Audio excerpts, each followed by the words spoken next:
Bienvenidos a Escena, a este espacio en kissfm.es en el que hoy vamos a recibir a una atleta española, un icono del deporte paralímpico de nuestro país, que relata ella misma su historia de la mano de Langui en el documental Ganas de vivir. Desiree Vila, bienvenida. Muchas gracias por tenerme aquí, por presentar el docu, qué ilusión. Es un placer tenerte hoy aquí. Vamos a hablar de ese documental que decía que has rodado junto al Langui, donde tú misma cuentas tu historia, también tu día a día. Y vamos a hablar también de una peli que tenemos aquí, Flick, que es una peli que tú presentabas hace unos días en Madrid y que retrata muy bien la discapacidad en la infancia. Empezamos, si te parece, por esas ganas de vivir. Vale, fenomenal. Tu día a día narrado en primera persona en la pantalla grande. ¿Qué te lleva a decidir contar de esta manera tu historia?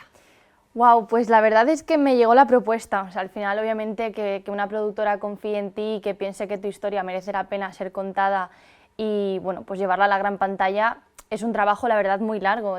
Piensa que desde que me contactaron hasta que realmente empezamos a rodar pasaron como 2 años en los cuales yo no sabía hasta qué punto iba a salir adelante o no. Sabes que hay muchas veces hay ideas, ¿no?, de proyectos, pero luego pues falta financiación o no hay el equipo o bueno, por lo que sea, a veces no sale adelante. Entonces ya cuando estaba todo el guión y dijeron vamos a empezar a rodar, pues la verdad es que muy feliz y sobre todo cuando me comentaron quién iba a ser el director, pues Juanma Langui, porque además yo lo conocía ya y él es un referente en el mundo de la discapacidad. Para él era muy guay porque era su primer proyecto como director y para mí pues obviamente mi primer proyecto como actriz o como le quieras llamar, ¿no? Entonces pues de repente como que hubo una unión ahí muy bonita y es verdad que lo cogí pues con mucha responsabilidad y al principio incluso con nervios, ¿no? Porque a pesar de que yo he grabado entrevistas, cosas así, piezas más pequeñas, pero yo nunca había hecho algo tan íntimo y tan real. Y yo sabía que iba a ser, pues por una parte duro, pero por otra parte, pues yo creo que el resultado iba a ser muy bonito y iba a llegarle a la gente. Si te parece, Desiree, vemos un trocito de ese documental, claro. Nos hacemos una idea de lo que hablamos y ahora me sigues contando. Súper.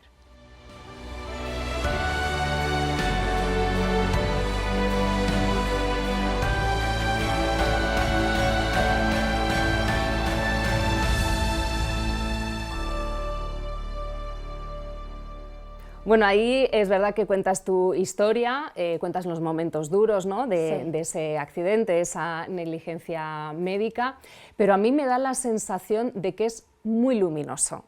Hay mucha luz en ese documental, en todo lo que contáis. Yo creo que es un canto a la vida y obviamente pues hay que hacer un poco un balance. O sea, la historia es una historia dura porque a los 16 años de repente te cambia la vida. Yo me dedicaba a la gimnasia, tengo que dejar ese deporte que tanto me apasiona y empezar a aceptar una discapacidad, ¿no?, y todo un proceso de rehabilitación. Y yo creo que los momentos más duros son el testimonio de mi padre, por ejemplo, el de mi compañera Nerea, que era mi compañera en gimnasia con la que trabajé en el circo. Y luego, pues obviamente la balanza tenía que compensarse y también pues enseñar un poco mi día a día, que la verdad es que yo tengo una vida súper plena, súper feliz, tengo una prótesis con la que hago de todo y eso es también lo que mostramos, ¿no?, el deporte, la competición. Entonces yo creo que tiene un balance, porque al final lo que queríamos es que fuera un canto a la vida, ¿no?, que motivara a la gente, porque estamos completamente rodeados de noticias muy duras, ¿no?, situaciones muy complicadas, de guerras, a nivel geopolítico. Entonces yo creo que también, aparte de enseñar la realidad, también tenía pues que dar un poquito de esperanza y un poquito de luz, como bien decías. Para ti, hoy en día, ¿qué son esas ganas de vivir? ¿Cómo lo definirías? Mis ganas de vivir yo creo que vienen, mira, pues por una parte del deporte, ¿no?, de la motivación por superarme, por poder haber ido a 2 Juegos Paralímpicos y estar preparando los terceros, pues mi entrenamiento, mi grupo. Luego mis ganas de vivir también vienen de mi entorno. Yo creo que en el docu pues se ve claramente que yo he sido muy afortunada. Yo he tenido, pues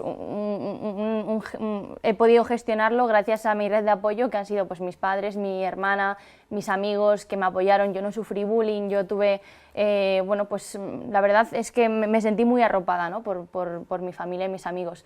Y luego yo creo que también explicar que al final cada uno de nosotros tenemos que buscar esas ganas de vivir dentro de nosotros mismos. O sea, está muy bien que la gente te ayude, ¿no?, y tener esa red de apoyo, como decíamos, pero yo creo que el paso importante o el punto de inflexión es cuando uno mismo se da cuenta de que tiene que tomar las riendas de su vida y salir de adelante, ¿no? Entonces yo creo que también ahí explico que hubo momentos en los que, a pesar de que todo mi entorno me empujaba hacia adelante, yo estaba un poco bloqueada y bueno, pues pasé por una situación muy complicada de salud mental, que también es un tema en el que hacemos mucho hincapié, y ahí pues yo me doy cuenta de que tengo que salir adelante, de que tengo 16 años, toda la vida por delante y un montón de cosas buenas que están por venir. Entonces necesito estar bien para poder recibirlas con esa ilusión y con esas ganas. Siempre con esas ganas. A ti te ayudó mucho el deporte, por lo que estás contando. Muchísimo, sí. Y me ayudó sobre todo porque me dio la oportunidad de conocer a otras personas con discapacidad en un momento en el que yo todavía no tenía aceptada y asimilada la situación que me había tocado vivir, que yo creo que es uno de los puntos que conecta mucho con la película de Flick, porque obviamente pues no es lineal, ¿no?, esa recuperación, y hay un momento en el que tú te das cuenta de hasta qué punto te ha cambiado la vida. Yo siempre lo explico, yo en el hospital pues me dieron antidepresivos, con lo cual cuando volví a mi casa yo estaba bien y todo mi entorno flipaba, decía, pero vamos a ver, ¿cómo estás haciendo humor negro con tu discapacidad, risas de la pierna, de que solo te huele un pie, que te levantas todos los días con el pie izquierdo? ¿Cómo es posible si te han amputado la pierna hace un mes? Y yo les digo, bueno, es que yo no era consciente, o sea, yo estaba feliz porque tenía muchísima gente a mi alrededor, era como mi cumpleaños todos los días, ¿no? O sea, me traían regalos, bombones, venía la gente a visitarme a mi casa, entonces yo estaba feliz, pero el momento complicado fue cuando de repente todo ese proceso pasa y te ves sola y te ves sin una pierna al espejo. O sea, ahí con 16 años es cuando te das un golpe, una leche muy grande. Entonces, bueno, pues al final yo creo que todos tenemos que vivir por ese momento, ¿no?, y pasarlo y ser conscientes de que va a haber sufrimiento, va a haber negación. Entonces, en ese proceso de aceptación de la discapacidad, el haber conocido, gracias al deporte, a otras personas que también tienen historias de vida muy difíciles, te hace primero compararte, ¿no?, en decir, bueno, vale, mi situación es complicada, pero ¿quién no vive una situación complicada a lo largo de su vida, ¿no? O sea, ¿quién no tiene momentos difíciles a nivel personal, laboral, Total, lo que sea? Y luego, pues, yo creo que también conocer a personas que realmente te dan un bofetón de realidad, de decir, es que la vida hay que aprovecharla, es que nunca sabes lo que te va a poder pasar. Entonces, para mí fue muy bonito el volver al deporte, precisamente porque me dio la oportunidad de entender, aceptar y asimilar mi discapacidad desde un punto más honesto conmigo misma. Y también imagino el hecho de marcarse retos, ¿no?, de decir, esta es mi situación, pero yo voy a poder conseguir esto, ¿no?, o voy a intentar, pues eso lo decías, al final terminar en unos Juegos Olímpicos, ¿no?, diploma olímpico también, y dices, oye, pues eso, esas ganas de vivir me dan ganas también, ¿no?, de superarme, ¿no?, y de seguir marcándome una hoja de ruta, preparándote ahora ya para los siguientes Juegos Olímpicos también. Que ahora ya que me conocéis tenéis que verme y animarme. Pues es que al final yo creo que la competición es mi esencia, o sea, cada uno tenemos nuestras pasiones, la comunicación, el arte, lo que sea, ¿no? Y en mi caso, pues yo desde muy pequeña siempre he destacado en el deporte, siempre he sido una niña muy dinámica, no paraba quieta, por eso mis padres me apuntaron a esta actividad extraescolar. Y bueno, pues además por esa perseverancia y por ser constante, yo creo que fue como llegué a competir en el equipo nacional. Entonces, cuando yo dejo de hacer gimnasia, no por una decisión propia, sino porque me arrebatan esa oportunidad, yo tengo que buscar la manera de seguir haciendo eso que me apasiona, porque es lo que nos mueve, o sea, es lo que nos hace levantarnos por la mañana y aunque sea un día complicado, pues querer seguir adelante. Entonces, cuando descubro el atletismo y veo que además pues se me da bien, empiezo a competir, empiezo a ganar y me clasifico para mis primeros Juegos Paralímpicos, o sea, el ir a la Villa Olímpica, eso fue la mejor experiencia de mi vida, pero sin duda. Entonces, y eso que fue año con COVID, que bueno, pues era una situación bastante terrible. 2020 fue. Sí, pero aún así, bueno, pues era mi primera vez, entonces era emocionante y ahí me di cuenta de que a pesar de todos los momentos difíciles que he tenido en mi vida, bueno, pues hay que seguir adelante y luego la vida de una forma u otra te recompensa, ¿no?, y te da esas vivencias tan bonitas. Es que justo esto que estás contando en el documental Almudena Cid también habla, ¿no?, de esa pérdida que tú tuviste que gestionar, no solamente la pérdida de tu pierna, también la pérdida de tu esencia en el sentido de tu profesión, ¿no?, de a lo que estabas dedicada. Y eso es gestionar eso, tiene que ser muy complicado, ¿no? Decir, vale, ahora tengo esta situación, ¿hacia dónde voy? Claro, ¿no? es lo si que dice yo ella. soy ya no lo puedo ser. Ella dice la pérdida de la identidad, ¿no?, que me parece muy curioso porque claro, desde pequeños nos ponemos esa etiqueta, ¿no? Pues ella era la gimnasta, yo también, yo era la gimnasta. Y claro, ella cuando tuvo que dejar el deporte de alta competición, por suerte ya pudo decidir el momento, ¿no?, de su retirada, pero te ves en un vacío existencial de decir, ¿y ahora quién soy? ¿No? Como ¿qué pone en mi DNI? Aparte de mi nombre, o sea, ¿cuál es mi profesión? ¿Cuál es mi significado? Y a mí me pasó igual, entonces, pues claro, es como tengo que buscar algo con lo que me sienta identificada. Yo sabía que iba a ser el deporte, pero también hubo un proceso, porque tienes que entender que como yo me rompí la pierna haciendo deporte, a raíz de una negligencia, por supuesto, pero al final la lesión fue deportiva, entonces yo le cogí muchísimo miedo, pánico a las lesiones. Y yo creo que el miedo a las lesiones es algo que no podemos tener los deportistas, porque la lesión puede aparecer, o sea, es que no puedes vivir pensando en lo que te va a poder pasar, ¿no? Entonces ahí también fue un proceso de trabajo con mi psicóloga deportiva, que a raíz de eso pues empezó a trabajar como parte de mi equipo hasta el día de hoy. Y bueno, pues de entender que es que te pueden pasar cosas malas y no puedes estar viviendo constantemente con ese miedo, porque entonces no vives, que no disfrutas. Total, qué importante es la salud mental en el deporte, ¿no? Hace unas semanas teníamos por aquí a la prota y a la directora de Corredora, una peli que se ha estrenado hace poquito. Sí. A mí también, increíble. ¿Verdad? E incide eso, ¿no?, en la importancia de la salud mental para, pues eso, un colectivo en el que hay una exigencia brutal, personal y también por parte del entorno, ¿no?, y que poquito se cuida. Y también enlazando esto con Almudena Cid, ella también insiste mucho, ¿no?, en esa retirada, en la gestión de esa retirada y lo importante que es también, pues eso, una salud mental para gestionar todo eso que yo creo que no tenemos muy en cuenta a veces, ¿no? Decimos lo que dices tú de la etiqueta, pues ya está la gimnasta, claro, pero es que su profesión no va a ser toda la vida esa profesión, ¿no? Y gestionar esa retirada, esa jubilación anticipada, podemos decir. Es que más en el deporte, que es una profesión en la que te jubilas más joven prácticamente, ¿no? A mí me gustó mucho la peli, porque, la de Corredora, porque creo que hasta hace poco no se hablaba de eso. No se hablaba de salud mental en general, pero de salud mental en el deporte de alto rendimiento, de competición, muchísimo menos. Y entonces lo que pasa es que a los deportistas nos da la sensación de que somos bichos raros, ¿no?, cuando tenemos ese tipo de sentimientos, ¿no?, de frustración, de miedo, de la presión que uno mismo se pone. Yo siempre digo, el año previo a los Juegos Olímpicos, estar en un centro de alto rendimiento, o sea, eso sí que es para hacer una película, porque ahí la gente está irascible, la gente está muy sensible, porque te estás jugando el trabajo de 4 años en una competición, en mi caso en 3 saltos, ¿no? Entonces es muy difícil de gestionar todo eso, y luego pues más aún cuando tú, pues como decías, ¿no?, de Almudena Cid, dejas de ser deportista y ¿ahora qué hago? La mayoría de los deportistas no han cotizado hasta ese momento. La mayoría no tienen tampoco estudios, ¿no?, porque muchas veces es complicado compaginar esas dos carreras. ¿A dónde vas a trabajar? O sea, ¿quién te va a contratar con 30 y pico años sin experiencia laboral y que sí, que se me daba bien mover una raqueta o se me daba bien mover una cinta? Ya, pero ¿y eso de qué sirve, ¿no?, en el mundo laboral? Entonces, también hay que tener en cuenta que todos esos valores que vamos aprendiendo los deportistas sí sirven, ¿no?, y quitar ese pensamiento, esa limitación en cuanto al talento. Los deportistas, aunque no estemos formados, en mi caso sí que me he cercenado mucho en la formación, porque sé lo importante que es, pero incluso los que no se han formado pues a nivel académico tienen mucho que aportar, ¿no? Entonces yo creo que hay que buscar un poco el hueco en el que podemos demostrar ese talento que tantos años hemos ido trabajando a lo largo de nuestra carrera deportiva. Claro que sí.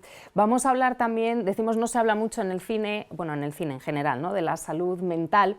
Tampoco es muy común ver la discapacidad en el cine, ¿no? La discapacidad, en este caso, en el caso de Flick, en la infancia, ¿no?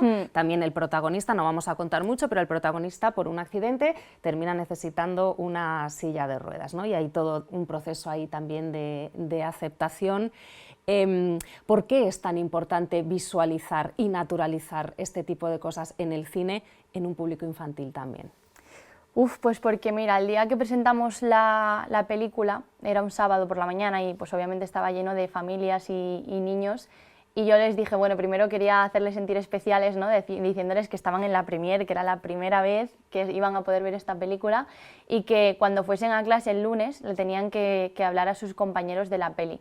Porque cualquier niño se puede ver en la situación, primero, de sufrir una discapacidad sobrevenida, ¿no? Como el protagonista, o de tener un compañero que tenga una discapacidad.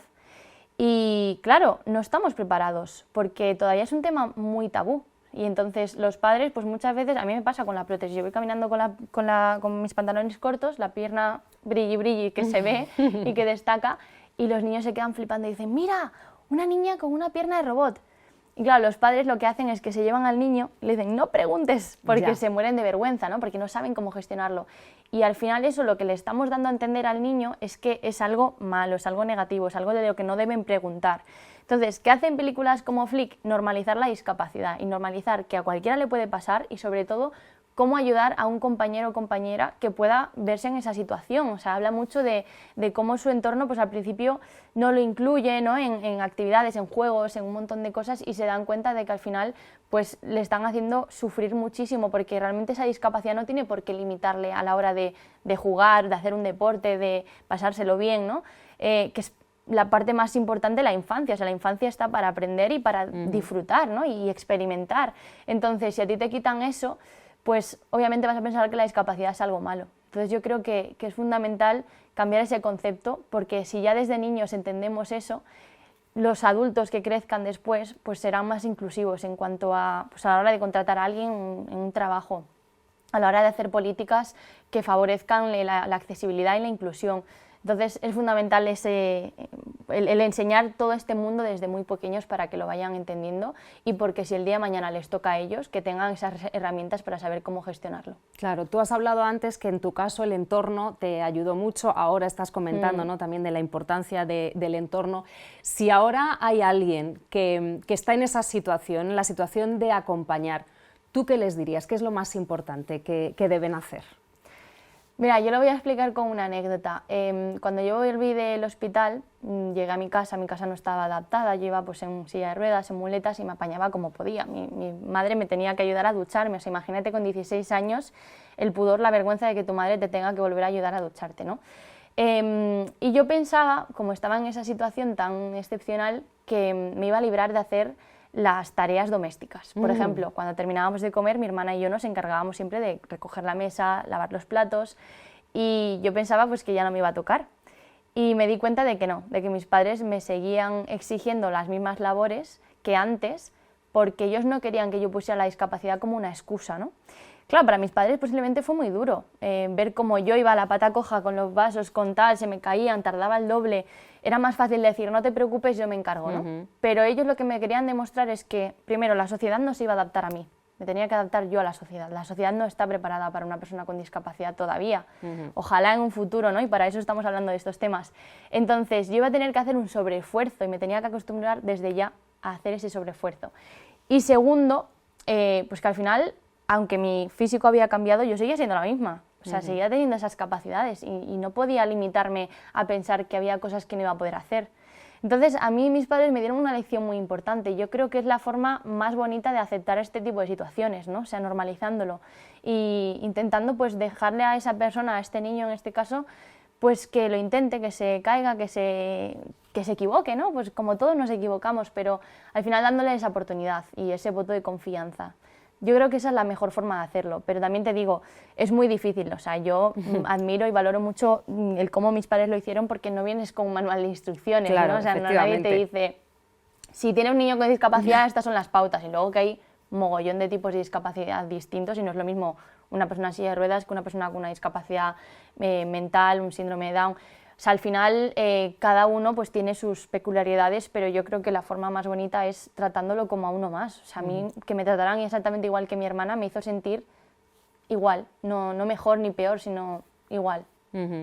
Tú en las redes sociales eres muy activa en redes, grabas muchos vídeos, muy optimista y muy buen rollo en tus redes sociales. También sirves de ejemplo, ¿no? Para muchos que puedan estar al otro lado de la pantalla. Yo no sé si a ti te llegan muchos mensajes, imagino que sí, ¿no? De gente que te siga, que se vea identificada contigo, a la que estés ayudando. ¿Hay algún mensaje, alguna historia que te toque especialmente, te haya tocado especialmente? Pues sí, mira, la verdad es que trabajar o crear contenido en redes sociales requiere de una responsabilidad muy, muy grande, sobre todo un perfil como el mío, ¿no? Que habla mucho pues, de las dificultades, la discapacidad, cómo es mi día a día con la prótesis, el deporte adaptado.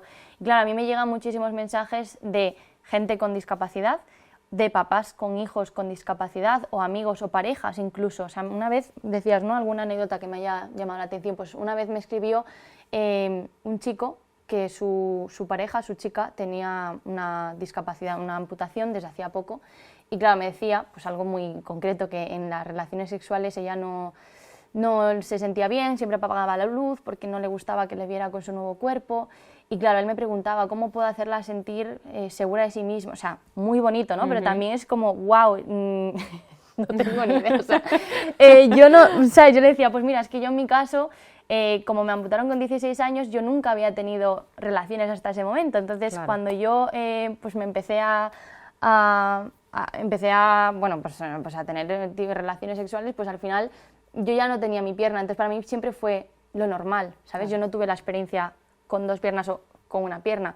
Pero claro, yo entiendo que si de repente tú estás acostumbrada a una cosa y de repente tu cuerpo cambia y te sientes insegura y no te gusta y tal, entonces yo creo que al final es acompañar, ¿no? Pero sí, muchas veces me llegan preguntas y yo les digo, jolín, yo no soy psicóloga, no... O sea, yo creo que hay que tratarlo como un profesional, yo te puedo contar cómo fue mi experiencia, pero no quiere decir que vaya a ser exactamente igual que la mía o que tengas que hacerlo igual que yo, porque tampoco yo tengo claro, no tienes la verdad absoluta. No, desde luego, o sea, yo habré hecho cosas muy mal posiblemente, entonces, bueno, pues les explico cómo ha sido mi caso y pues eso, te sientes como muy responsable porque mucha gente confía en ti incluso para contarle cosas muy personales y yo a veces no tengo ni idea de cómo gestionarlas, ¿no? Entonces, bueno, es complicado, pero es que al final es por eso, porque falta muchísima información y no sabes con quién hablar este tema, ¿no? Muchos no sabes referentes a quién preguntarle. también, ¿no? Efectivamente. Claro. Sí, sí.